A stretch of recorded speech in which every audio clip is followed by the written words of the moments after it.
Thank you all for your patience there, and welcome everyone to the September MAVlab Innovation Talks event.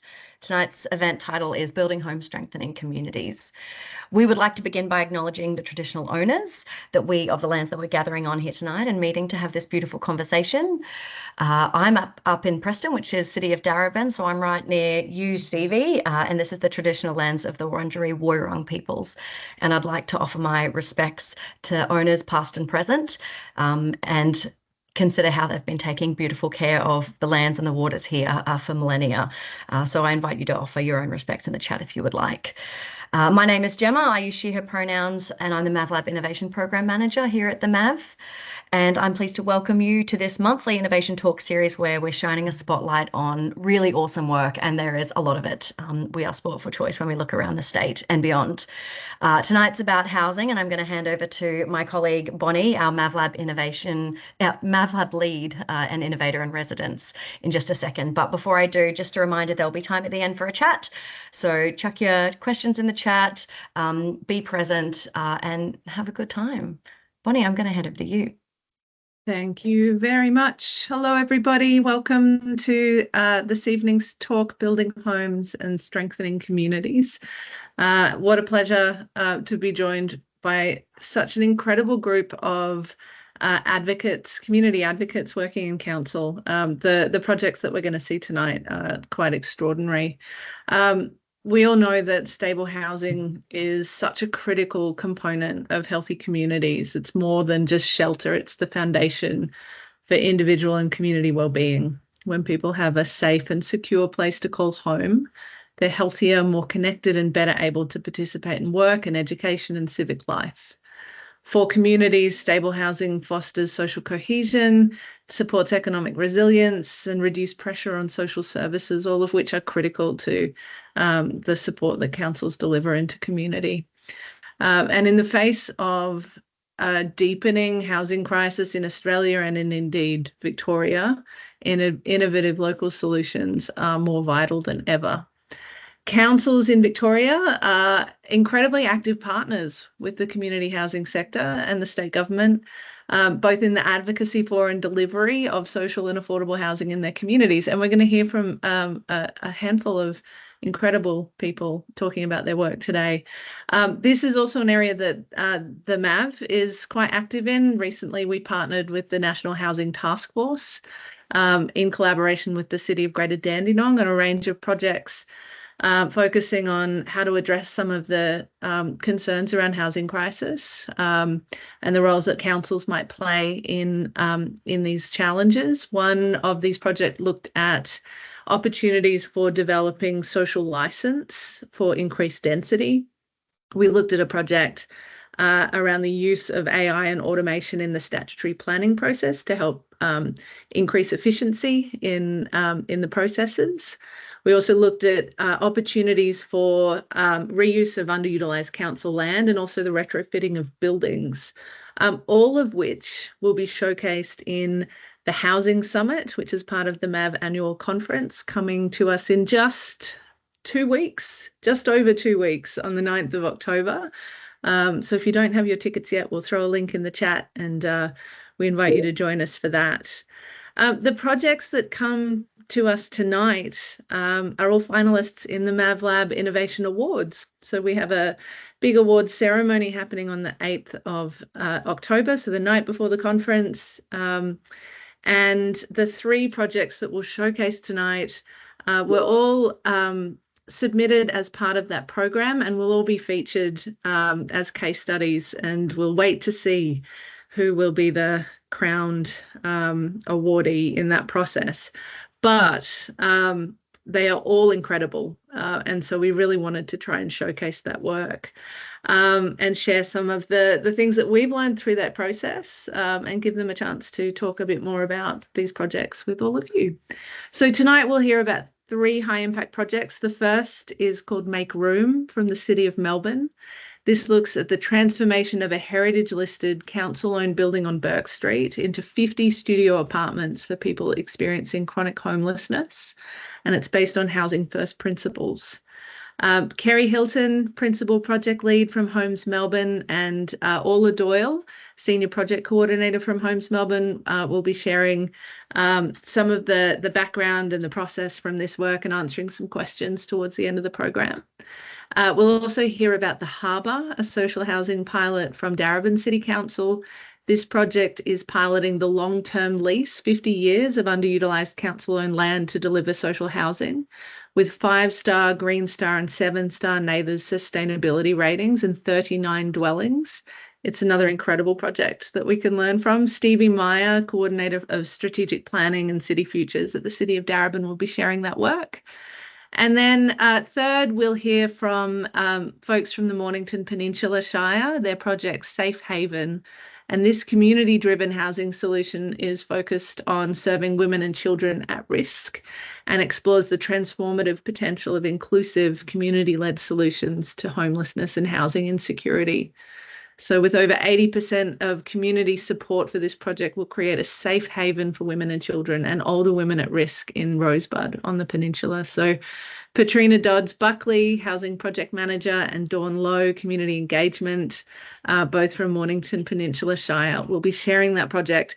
All three of them are so inspiring and just such a wonderful example of some of the ways that councils are right in there delivering critical services with their communities. So I'll hand over now to Kerry to introduce us to the Make Room project from the City of Melbourne. Thank you, Kerry. Thanks, Bonnie, and thank you, Gemma. I'll just get the presentation up.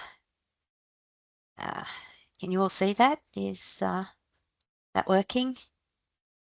Yeah, it's all good. Great. Okay, so yeah, I'm Kerry Hilton. I'm the Principal Project Lead in Homes Melbourne, or more specifically, the Homelessness and Housing Pathways team. Firstly, I'd like to acknowledge the traditional custodians of country throughout our nation and pay my respect to elders past and present.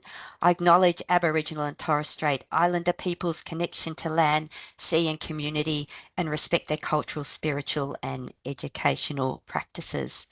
I'll be leading today's presentation, but I'd also like to introduce Orla Doyle, who's part of the Homelessness and Housing Pathways team, and she's the Senior Project Coordinator, as Bonnie mentioned, but Orla's had a key role in the development of the Make Room service model and the allocations process. So she's here to help address any questions you might have at the end of our when we go into the conversation part of tonight. Yep. Sorry, I was just going to say, if you could press the presentation, it might make the presentation a bit bigger for us. Okay. Sorry, it's not working. Beg your pardon. Sorry. Thank you. Oh, there you go. There you go. And that's actually on the side of the Make Room building. That's one of the art pieces that was part of our cultural safety program, which I'll talk a little bit more about later on. So you might be wondering, what is Make Room? So Make Room's an adaptive reuse project which has repurposed a council-owned asset into safe and secure housing to address long-term homelessness, serious health issues and homelessness in the City of Melbourne. Some of the key features that we have the Make Room has 50 studio apartments on site with support services in the heart of the CBD. The on-site homelessness and housing support services targeted wraparound support for residents to transition into long-term housing. There's a real strong emphasis at Make Room on cultural safety through culturally appropriate design and service and the service delivery model, and this has been achieved through engagement with Aboriginal or First Nations people. We've got a rooftop garden which is pretty special, and that accommodates a productive garden and also space for recreational usage. There's a dedicated section to provide safe and secure housing for women experiencing homelessness. Make Room also includes a social enterprise located on site, so that provides employment and training opportunities should tenants be interested. And it's also an example of council policy on adaptive reuse of buildings. So what we did. In 2019, in response to the growing number of people experiencing homelessness in the municipality, City of Melbourne decided to take a proactive approach to demonstrate how a housing project could be delivered using a council-owned asset. The intent was to develop a local way to create more housing in our city. So this led to the development of Make Room, which is a partnership between the City of Melbourne, Unison Housing, the Victorian Government and the philanthropic sector to address critical needs of people experiencing rough sleeping and homelessness in the municipality. Make Room's acknowledged as a first of its kind supportive housing initiative in Australia, specifically designed to break the cycle of chronic homelessness. It's unique in that it's not a commercial development or a build to rent model, but rather a purpose-built, mission-driven housing response, prioritising dignity, healing and long-term stability. The project's leadership and partnership was underpinned by a collective impact approach focused on delivering high quality outcomes across all key project areas. This included the architectural design process, the construction partnerships, and the development of the service model. Stakeholder complexity was managed through a project control group, which delegated authority and representation across key partners, enabling timely shared decision making. And the approach was key to delivering Make Room on time and, I'm pleased to say, within budget. Sorry,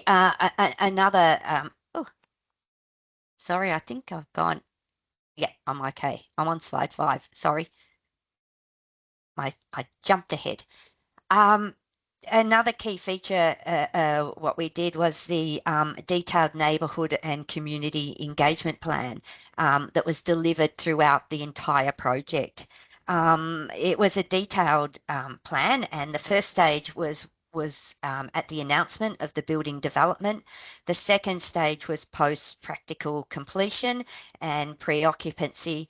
And the third stage was post-occupancy and is still ongoing. So the community engagement plan has been a partnership initiative between COM and Unison Housing, and it's really aimed at building relationships with neighbours and stakeholders and supporting the integration of Make Room, this housing model, into the local neighbourhood. Okay, now I can go to 5. So what was the budget? The total budget for the development of Make Room was $24.9 million, and we did have a small contingency surplus. Funding, City of Melbourne provided the building valued at $12 million to Unison for 20 years, and funding for the refurbishment was provided through a combination of $9 million from the Victorian Government, 7.2 million from philanthropic donation and contributions from the corporate sector. There was a significant shortfall in the final budget of the project because we weren't successful in securing any funding from the Australian government. So City of Melbourne agreed to underwrite the project and covered the shortfall, which was 8.8 million. The project's leadership and partnership, like I said, was previously was underpinned by a collective impact approach, and it focused on delivering high quality outcomes across all key areas of the project. Unison Housing manages the building's 24.9 million refurbishment and conversion, and the operation model is funded through the Victorian Government. So that's separate to the money that they actually put in for the actual development of the refurbishment. Okay, so one of the questions we get asked is how we will measure the outcomes from Make Room. And I think this is a really important component of the project because, you know, unless you do an evaluation, you don't know whether you've actually succeeded, or you know what sort of improvements could be made. And we've been fortunate to engage AHURI, which is the Australian Housing and Urban Research Institute, to undertake an 18-month evaluation program on Make Room. Phase 1 of the project is now complete, and that included ethics approval and the establishment of a baseline data report. The evaluation of Make Room in its first 18 months of operation is, like I said, strategically important, as it allows all partners to capture deep insights about the project that can directly inform continuous improvement efforts, reflective practice activities, and service replication planning and future business cases for development opportunities. The Make Room evaluation program is across 3 key research areas, and it considers the overall impact, areas of improvement, and options for scalability and replication. So the 3 key research areas are lived experience and post-occupancy experiences of residents. It includes the built form performance and the impacts on community and neighbourhood. So because we have done the baseline report, we are able to have a look at, to see some of the, I guess, outcomes so far. It's helped to identify. The operation model has been in place since January 2025. So gradual tenanting commenced on the 20th of January. And this was managed by Unison Housing, CoHealth and Ngualla Wollongong, who are our operational partners. And it's directly supported by the City of Melbourne Homelessness Service Coordination Program, which is what Orla manages. The baseline reported that to date, Make Room has been highly successful in supporting people to transition from rough sleeping to being housed and re-engagement with support services. This is a strong start for the program, particularly when other programs and approaches by the sector haven't succeeded. So just some figures, from the baseline report, 50 residents, and this was from June 2025. 50 residents have successfully housed and are maintaining tenancy at Make Room. 2 self-elected exits, and one was for a job opportunity elsewhere, and the other person just decided that the Make Room wasn't for them. 46% of Make Room tenants are First Nation people. 62% of tenants were considered mistrusting and disengaged from services prior to Make Room, and 62% of residents have an AOD referral and have a goal to obtain one.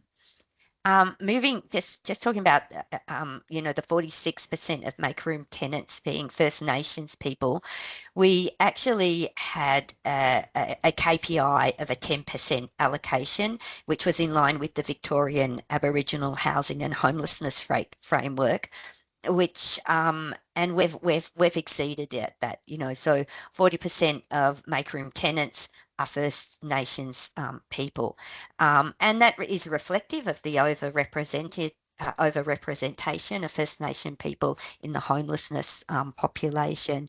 But why we think Make Room has been successful in engaging with First Nations community is because the design was shaped by deep engagement with Aboriginal leaders and people with a lived experience of homelessness, ensuring the space was inclusive, trauma-informed and culturally safe.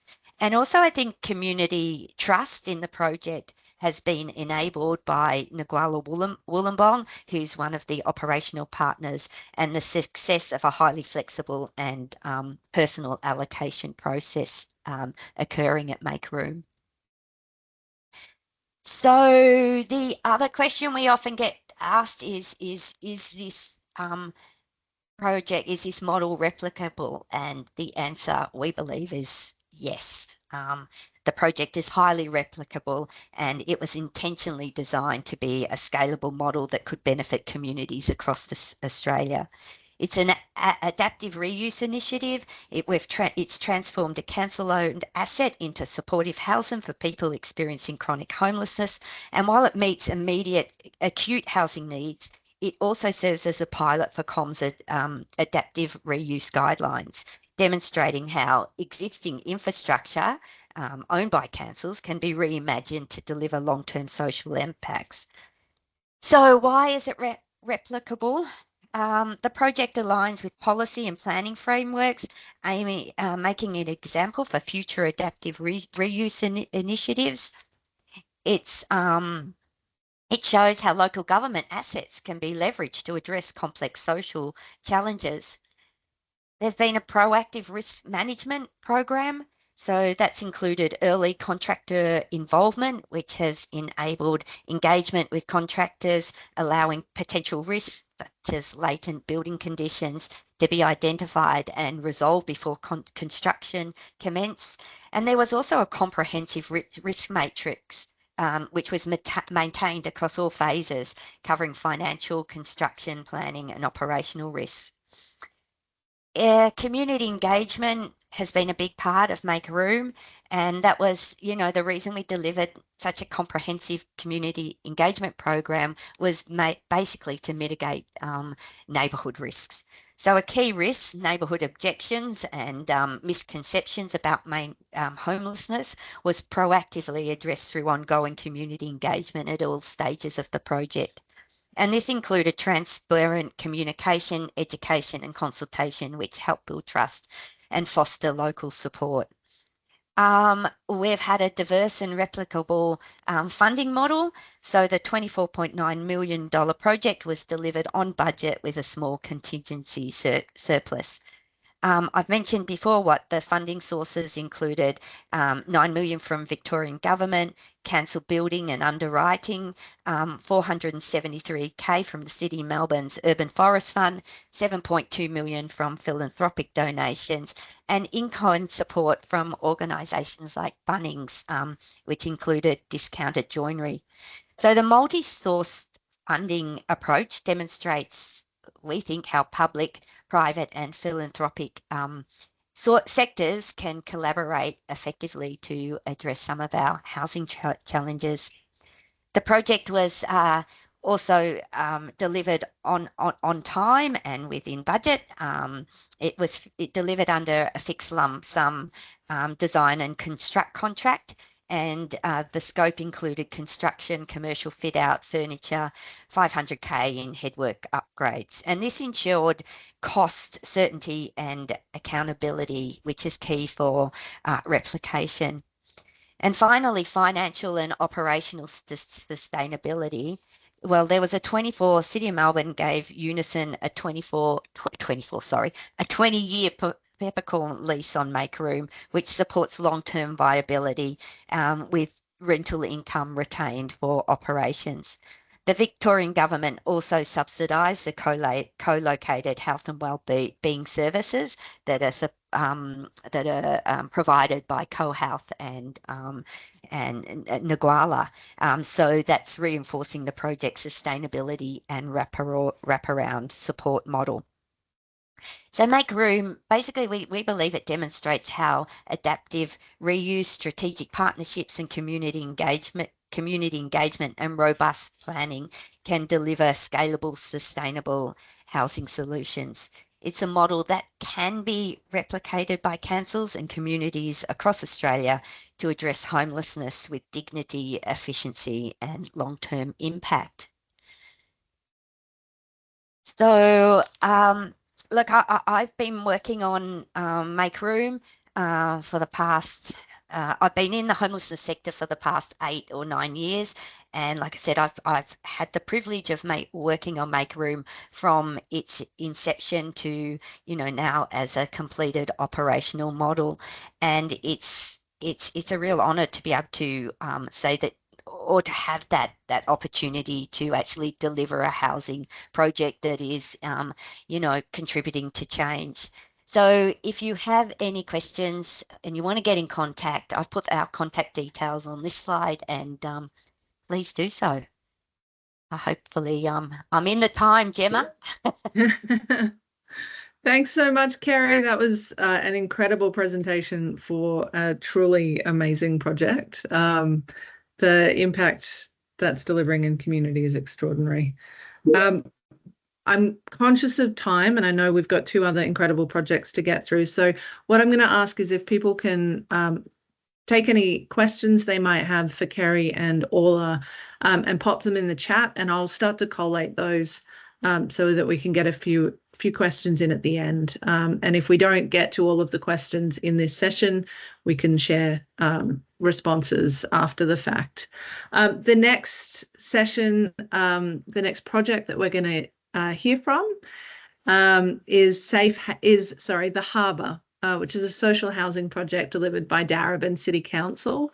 Stevie Meyer, the Coordinator of Strategic Planning and City Futures from the City of Darebin, is going to share this work.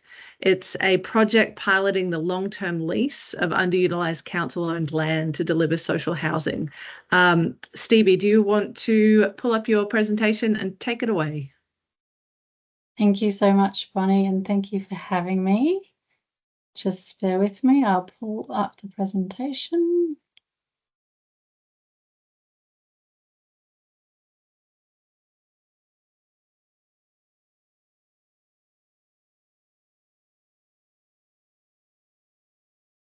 All right, can everybody see that? Just thumbs up if you can. Beautiful. We've got it. Thank you. Fantastic. So thank you so much for having me today. I'm really pleased to talk about this project. Council, or Darebin rather, initiated this project as a pilot study in a context where community support was not guaranteed. Feasibility and market interest was uncertain, but we gave it a go. It was a really long journey, and it's one that we're really proud of, and I'm really keen to share our learnings with you today. I'd also like to acknowledge country. I'd like to acknowledge the Wurundjeri Woi-wurrung people, who are the traditional owners of the land that I'm on today, and that this project is on, recognise continuing connection to land, water and culture. And I pay my respects to elders past, present and emerging. So the social housing development, the Harbour, was piloted by Darebin as a long-term lease of council land. So that's a 50-year lease. And the purpose was to deliver social housing on an underutilised at-grade car park in a really great location within that major activity centre. We sought to deliver social housing to take direct action to respond to the housing crisis and meet the needs of the community by providing really well-designed and sustainable affordable housing options. We leased the site to a community housing provider who developed it into a apartment building with 39 dwellings, designed by 6 Degrees architect. It achieved 5-star Green Star and 7-star NABERS sustainability ratings, and it retained significant trees at the on the corner there at the ground floor, and also reprovisioned public parking at the ground floor too.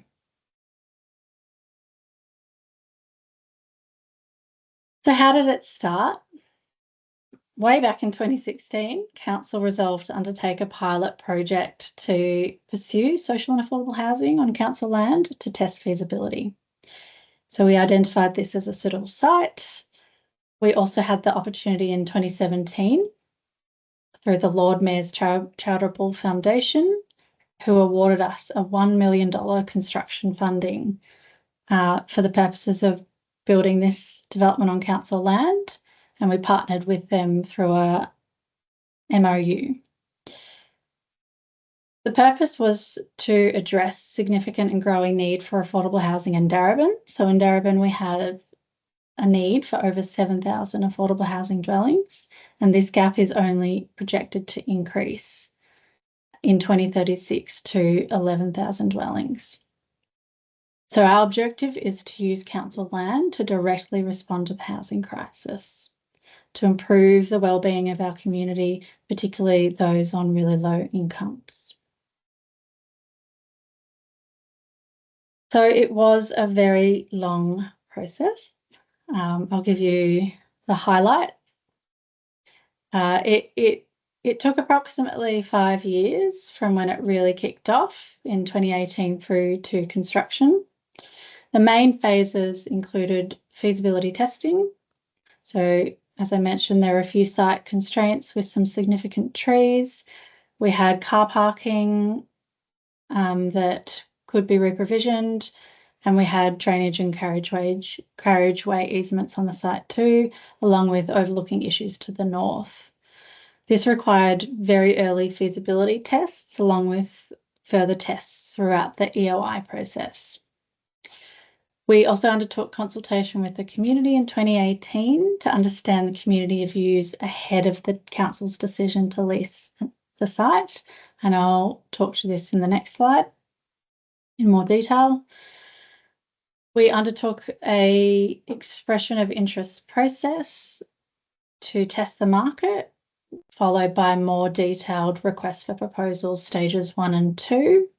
And this is a statutory process that takes time.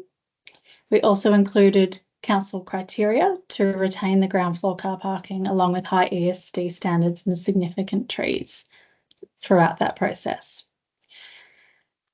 Council eventually decided to award the lease, and then we went into lease negotiation and execution, which also took a fair bit of time, along with planning and building permission, and eventually construction. So, community consultation. We first consulted them back in 2018. We sent a survey to landowners within a 500-metre radius of the site. 309 submissions were received, and about 39% were broadly supportive of increased social housing in Darebin, with 69% of more localised opposition, and that included concerns about safety, density, and loss of car parking and land devaluation. We also saw, as you can see in the image, that a very vocal group of residents campaigned against the proposal. So we had a strong element of localised opposition, but we also could point to broad community support for the provision of more social housing. In reporting to council, we broke this down. We broke down the survey responses by cohort, and this allowed us to understand the patterns in who in our community were represented in these responses. We were able to analyse issues and motivations behind them, and we were able to consider if the concerns were based in evidence. So, for example, there was little evidence to support concerns regarding affordable housing negatively impacting on property values or increasing rates of crime. We also broke down the responses by issues to understand the reasons behind the potential opposition. So you can see the graph there representing the number of responses for each issue. This helped us understand if there were elements that we could mitigate in the scope of the project, or even the design requirements that we put through the tender process. We also considered ways that we could address community concerns in other ways. For example, through our management of on-street car parking, we were able to offset the reduction in car spaces within the development, public car spaces. We were able to find new ones to provide on street nearby. So, some of the key challenges. Council's appetite for risk. So we had to grapple with our own issues too. What was council's appetite for risk? What trade-offs would we be willing to make to balance our ambitions for the site with feasibility and practicality? During this process, there were many challenges to resolve regarding the complexities of a long-term lease, mitigating risks for both parties, and unforeseen issues and obstacles during the planning and development process. Council had resourcing is always an issue, but particularly for projects like this, council had limited budget. We actually used internal resources, so existing staff, to manage the project, along with all the limited funding that we did have was spent on professional advice on matters like feasibility studies, probity, and legal advice to ensure that we followed really sound procurement and contractual processes. Another issue was testing the viability of long-term lease. So back in 2018, when Council determined to run the EOI process, this was one of the first of its kind for local government, alongside the Make Room project by City of Melbourne. It tested a new approach for affordable housing in the delivery of a long-term lease model, and we see the state government doing that more broadly now with their ground lease model for the public housing renewal sites. But at the time, there were limited other examples that we could learn from. Through the EOI process, we actually only received one proposal, subject to funding being made available. But you only need one good one, don't you? Access to finance is also an ongoing issue. So we had a $1 million grant from the Lord Mayor's Charitable Foundation up front, which really helped. We put that out with the EOI documentation, and that helped make the EOI more enticing. Luckily, along the way, the Big Build and Homes Victoria funding became available. And the Housing Association, which is Housing Choices Australia, accessed the Homes Victoria funding to help construct the model. Without these funding opportunities, the project may not have been viable. And we also know there are ongoing barriers to housing associations being able to finance long-term leases even today. Design issues are always a challenge and different for each project. So we had a challenge of this site being located directly adjacent to a Victoria Police Station. There were concerns around overlooking and security. We investigated various screening options in the design, but due to the site being quite wide, we really needed units to face the north, otherwise it would have poor impacts on amenity. So we had to look at alternative options and think creatively. In the end, it required additional funding to construct screening in the form of a carport off-site over the police station itself. So what are the lessons learned? Well, from Darebin's perspective, the risks are substantial and sometimes insurmountable. However, the reward outweighs the risks. The only way to know for sure is to try. You need to factor in staff time and resourcing. As you can see, it's not an easy or quick process. I believe next time that we do it, we would be a little bit quicker, but there are always complexities along the way that slow it down, and it's a very long statutory process. Choose your sites wisely. One of the benefits of this particular location was that it already had activity centre zoning, and it was already ideal for a development with higher density.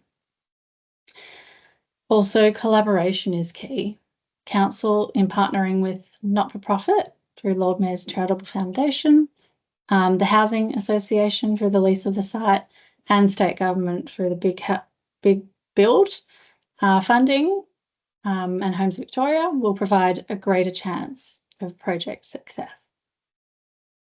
And thank you very much.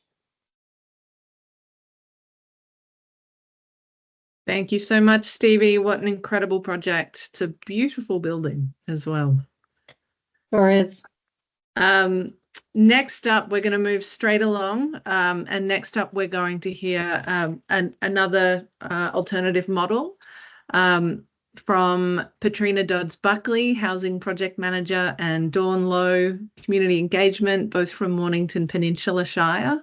We're going to hear about Safe Haven, a community-driven housing solution for women and children at risk, which explores the transformative potential of inclusive community-led solutions to homelessness and housing insecurity. So 3 quite different models that we're hearing about tonight, all kind of addressing these critical challenges in community.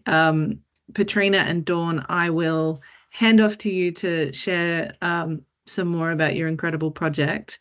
And again, please, any questions, throw them in the chat. Carlos, thank you for yours. And we'll try and get to some of those at the end. Patrina and Dawn, take it away. Thank you both. Thank you. I'm going to share my screen. I think Tristan has his hand up, if anyone had noticed. please. Great. Okay. How are we are you able to see the screen? Yep. Oh, perfect. I have to say that's the achievement of the day for me to make sure. Before I start off the presentation, I just want to say thank you so much to the other two presenters. It's been a really great learning experience to listen in to see, how the other models work. Patrina, I think we've been outclassed, but I think we are certainly going to do our best. What I'm going to do is I will first of all, I'd like to acknowledge the people of the Bunurong people and pay respects to the leaders past and present. So for this project, it's a bit unique. For the next couple of minutes, you might actually need to time travel with us right from the start. How we gather community support. It really is something that is precious to us to get that high level of community support and stakeholder involvement. What I'm going to do now, please let me know if the screen stopped working or doesn't work, okay? Okay. Let me go. How are we going? Is that all right? Yep. Yeah, perfect. Thank you. This is a gift for all of us because, being the last presenter on the podium finish, it adds a certain level of pressure. So I'm thinking, oh my gosh, this could be the time where you just went through almost 20 slides and you might be leaving us for, to watch another episode of Love Island. And we say, please don't stay for another couple of minutes and I promise it'll be worth it. So I thought I'll put everything on one pager just for you to have an idea. By the end of it, you will have an understanding, the challenges we face, our approach, why we got the results we got and some of the learnings. From now, I will hand over to Patrina to sort of set the scene, to give us the context of what we are up against. Thanks, Patrina. Thanks, Dawn. So we thought we might start with a few quick facts around Mornington Peninsula, just so you all know the area that we're talking about. So it's an interface council. It is unique. It sits on the fringe of the outer southern suburbs.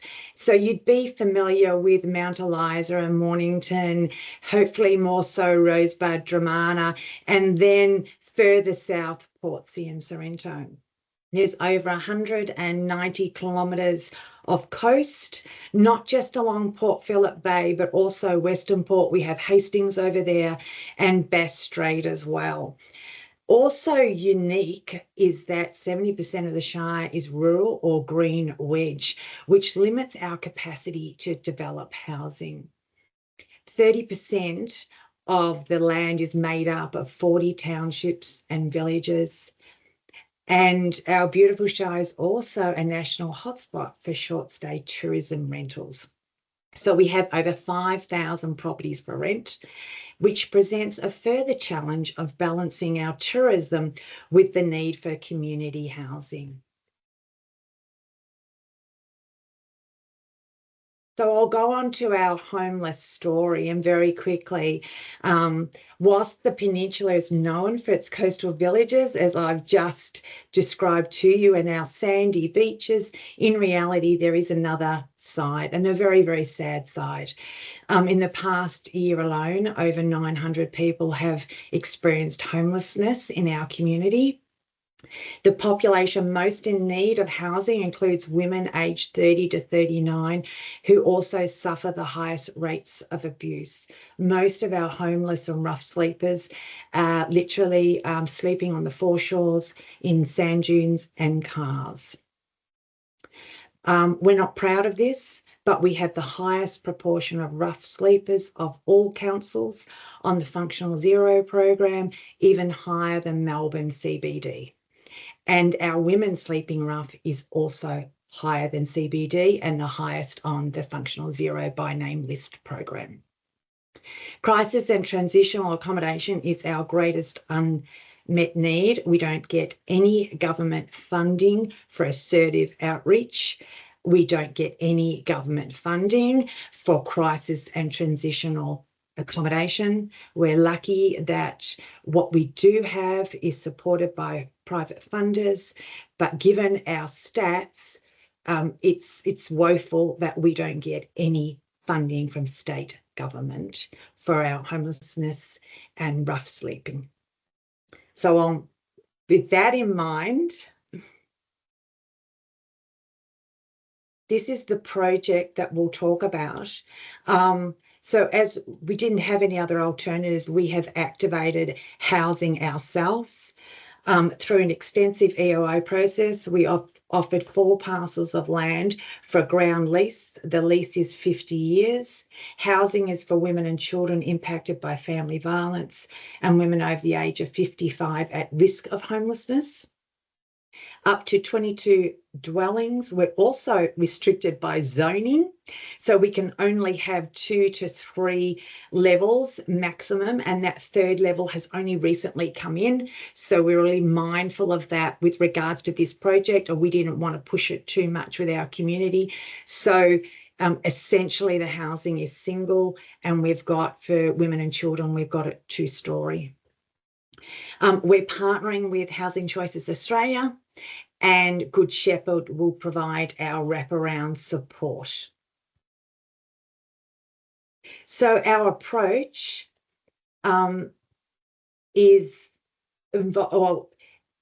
involves starting with previous learnings from other social housing projects that I have been involved in other councils. So very interestingly, I've done it many ways. I've made a lot of mistakes. And when I arrived at Mornington, I'm like, okay, we're going to get this one right. So it all begins with involving the community. So before we went out to the broader community, we held a briefing session to empower key stakeholders with tools and knowledge to inform community conversations. We brought them in. It was all very, very confidential. And what we did is we shared with them about the details and the facts and figures of the project. It wasn't about the project, as we'd already completed the EOI, but more so around messaging and getting it right and getting the community on board. The invitation list included the local radio station, local newspaper reps, key representatives from local organisations. We prepared an information pack with the rationale around the chosen population group, why we selected the parcels we had. We were very upfront with our costs. We prepared a Q&A and we addressed all possible concerns like Stevie just detailed. We went through all those. We knew what was coming at us, so we had an answer for various different scenarios that the community might come with. We shared prepared images of signpostings that were to be put up on the parcels of land. We shared a draft copy of the residence letter that we were sending. We provided a map where all the key services were. And then we also prepared a video using local outreach worker, a person with lived experience, and a knowledge expert. So essentially, we asked community leaders for feedback to improve the engagement process rather than the project. And we empowered them with as much information as possible, so that then when they heard the conversations in the community, they were prepared and they had the facts. Now I'm going to hand it over to Dawn for her to share around the community engagement itself. Thanks, Petrina. So when Petrina approached and we worked together, and one of the key things I started thinking about is we always put the information out in, saying that there's heaps of information, but how do we really ensure that the community really understand what we're trying to achieve? So I like to thank Petrina for being adventurous at that time. And I said, hey, let's do something. We're going to put our trust in humanity. This is a serious issue, but rather than just asking, the very conventional binary, which is nothing wrong with a lot of projects, because you do need to sort of understand the level of support and concern important, but we want to take it a step further. We want to lift the game in this complex issue around housing. So we move away. It was a very deliberate move. We started looking at it from a co-design sort of approach. So if you look at it, our survey questions were not just because end of the day, we believe that housing is a very emotive issue. It is very complex, and there's a lot of nuances that you really need to capture. A binary type conventional sort of consultation is not going to do that for us. And we also need to perhaps put the trust on the community that this is a problem. Can we work with you to collaborate? So this is what we did. We asked very open-ended questions. We put a hat back on the community and say, hey, we know you have concerns, but what can it look like when we work together? What can we look like when we rebrand housing, reframe housing from a shared burden to one of a local pride? We are helping local women and children. So we look at if you look at the questions, all open-ended. End of the day, I think if people want to object, if community members, they will tell you anyway. It doesn't matter how you frame it. Any text box that you give them, they will object. But we were really pleasantly surprised, I would say, initially, and we got really excited when we start seeing feedback and interactions that answers the questions. Like, oh, no, that's a really good idea. Look, I do have concerns about this property next to me on property prices, but however, if it were to work, it could look like this. So we were hoping to capture those. We have concerns, but we also understand it's a problem. As a community, we want to work with the Shire to help local women and children. So I think that was that pivotal shift that gave us an inkling that this is the sort of consultation that will create a lot more value. When you look at our FAQs, most FAQs look at it, it may be a comms work, which, you give all the information, hoping that to answer them, but we actually track what is the community sentiment and their concern in that specific area. So our FAQs are deliberately sequenced in a particular way. So for this group of local community in Rosebud, and because we're in the middle of living, cost of living, one of the top things they want to know, where is the money coming from? So we make sure funding sources are explained properly, clearly right at the top. Because we learned that if you answer the questions properly and really listen to what their concerns are and give the right information in the correct sequence, you really mitigate and minimize the risk of misinformation. And misinformation is one of the key reasons why it could derail housing projects like this. So that is what we did. And of course, as Patrina said, we have a values-based video that, time permitting, we hope to share. So with all these different pillars, that was our engagement consultation strategy. So just to give you a few, we have this online. This is our shape page. Again, we make sure we emphasize that we're engaging with you to build, medium term housing for local women and children. And we find that, as Patrina said, this is one of the groups that is in great need of help. So we make sure we put that, we explain the proposal, we have a QR code for accessibility. I also want to touch a bit on the stakeholder engagement part. In a lot of projects for consultations, we always say, yes, make sure they have their say. Again, we lift our game, we go 2 steps higher. We do not want them to just have their say. We actually want them to co-design with us, co-create with us as well. So they give us a lot of feedback, what the video could look like, and what is it that the local community is talking about, and we take that on board. And because these community leaders, they are already trusted voices, so it does add a layer of trust and credibility. And from that, we call it our coalition. I'm not sure if that's the right word, but we use that word. And from that moment, they're not just, just speaking for us. They become our champions, our advocates. So as Patrina said, from radio and, their networks, they were actually able to say, come and engage, come and tell us, what does it take to make it succeed? So, there's a change in conversation because, yes, it's true, there will still be committee members who agree or disagree, but we want to know more so that when we present the findings, we can say, if this were to work, this is what the project should look like. What should the process look like? How do we make sure that the selected tenants are the most in need of support? And more importantly, how do we make sure that they sort of, they assimilate, they sort of blend in well with the neighborhood, they get along, they interact. There's a growing sense of community in that sense. So in terms of outcomes, if it's replicable, yes, I think in a lot of projects, when you don't do consultation well, you spend a lot of resources trying to repair it.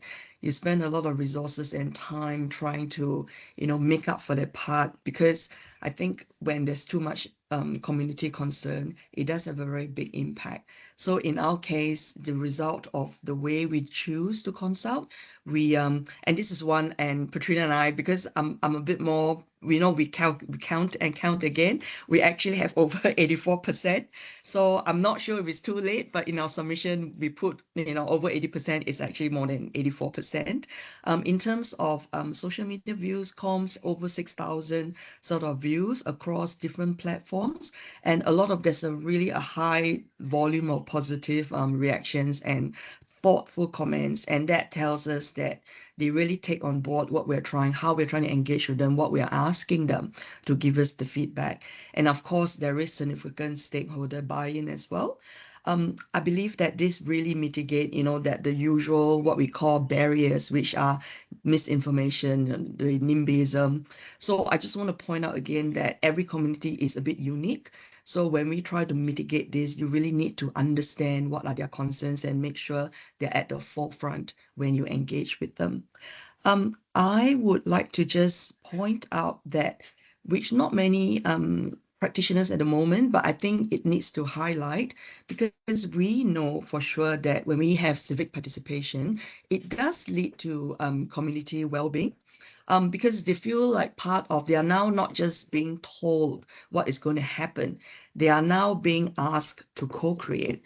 So I think, when we reframe it, housing from a burden to shared pride and responsibility, you actually create a form of what we call community resilience and well-being. In a current environment, I think, because the challenges that we face in local government is very complex. So I think we need to trust the community. We need to create the platform for them to share their views in a way that is meaningful and impactful. And hopefully that it's not just benefiting the project and the recipients of the project, but it's also benefiting the community as a whole. So with that, I'd like to end the presentation. Thank you so much for your patience. Gemma, how are we going with the time? Do we have time for the... You have done an absolutely beautiful job, Dawn and Patrina, and all of you have. We're on 5:59, and I have just shared into the chat. It's an absolutely beautiful video. I encourage everyone to click on it and open it. It's got your actually voice of the people who that is impacting. So I appreciate you sharing. Bonnie, usually at this point, we can absolutely invite people to stick around just a little bit longer. Bonnie, what are you thinking? I think we'll close things out in a moment. I just have one question I would love to throw to all of the speakers tonight. Thank you all so much for your incredible programs, and maybe we can stop sharing that presentation now. Sure. The work that you've shared tonight, much of it has taken a decade or many years, and is clearly kind of sitting in a space that can raise a lot of community challenge, and I'm sure is perceived as being somewhat risky by some groups. I'm really interested to hear from you. What kind of culture in your organisation helps to support this work? How do you sustain the momentum for this over long periods of time to deliver such incredible and innovative and really groundbreaking work? I'd love to hear. Maybe Kerry, then Stevie, then Dawn and Patrina. Thanks, Bonnie. I think one of the things that was key for Make Room was the commitment across the organisation. So we worked with so many different work areas, and you know, from legal to property to, you know, planning to communications and media, and so they all had a I guess investment in the project. So I think that was you know, and then when we did open the project, we also ran tours for the staff to see what they had contributed to or what they had created. So it was, even though Homes Melbourne and we were the lead, the ownership was across the organisation. And I think that was really, really an important thing. So it really helped to sort of promote this real sense of pride, you know, in terms of what we were all working towards. And we kept communicating with the organisation and the internals within the organisation. So I said it, and people want to help. So when they feel like they're doing something good, that's a real positive thing. And I think that encourages that sort of investment, you know, from you know, when they see what their relevance is to the project. So yeah. Fantastic. Stevie, how about you? Yeah, thanks, Bonnie. That's a really excellent question. I think, you know, that is one of the biggest challenges of seeing projects like this through to fruition, is because they do take such a long time. They are relatively risky, and you need a lot of commitment.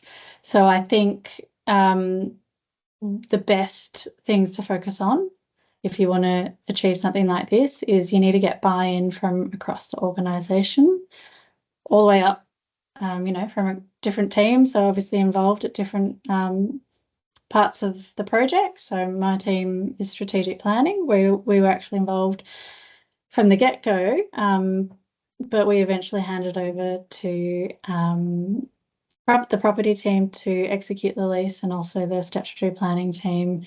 And, you know, you definitely need broad understanding across the organisation, but also with multiple directors. And you also need the councillors to be supportive of this. So really strong sort of rationale of briefing and process of briefing your councillors and taking them along the journey.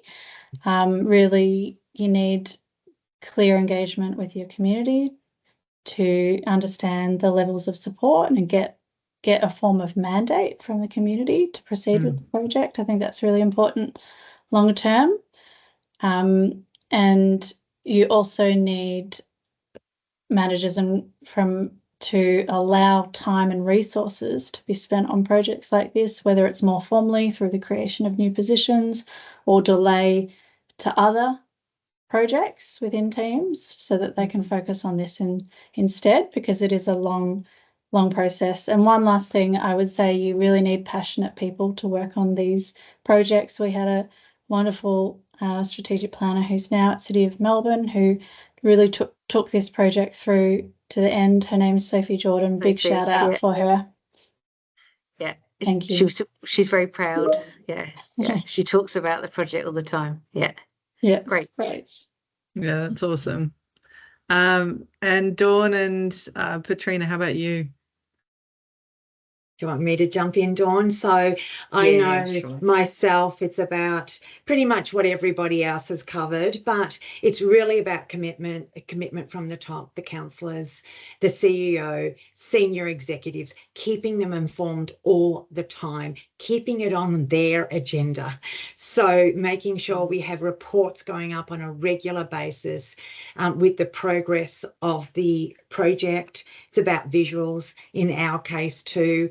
It is very obvious we have a lot of rough sleepers, so it's out there. So the community too are keeping abreast of it and asking questions. So they're also putting on that pressure.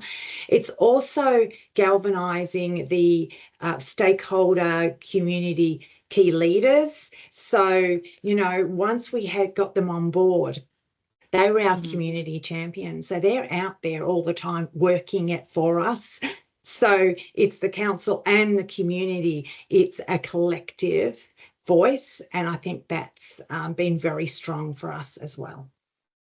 Yeah. If I may make just one comment, it's a bit personal for us. Not many people know this, but over 75% of us who work at the Shire, we are local residents as well. So it does feel personal in a sense that you drive past, you see the women and some of them in the cars or the foreshore, sleeping rough. So, from that does add to that level of passion as you speak, that we really want to make this work. And we're not proud of it, but we recognize that this is an issue that's not going away. So, that gives us that courage as well to, let's do something different, to really try to work with the community to help this issue. It's wonderful. Thank you all so much for sharing. I think leaving on that note of courage and passion for this really critical work is so important and so powerful. Thank you all so much for the incredible work you do. Thank you for your service.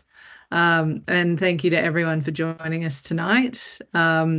Such incredible projects. We look forward to seeing you all in about a week, 2 weeks at the Innovation Awards. Thank you for sharing this work with the group, and any of the further comments that have come through, we'll be sure to address them with a follow-up and make the transcript and the video of this session available to anyone that wasn't able to join us in the moment.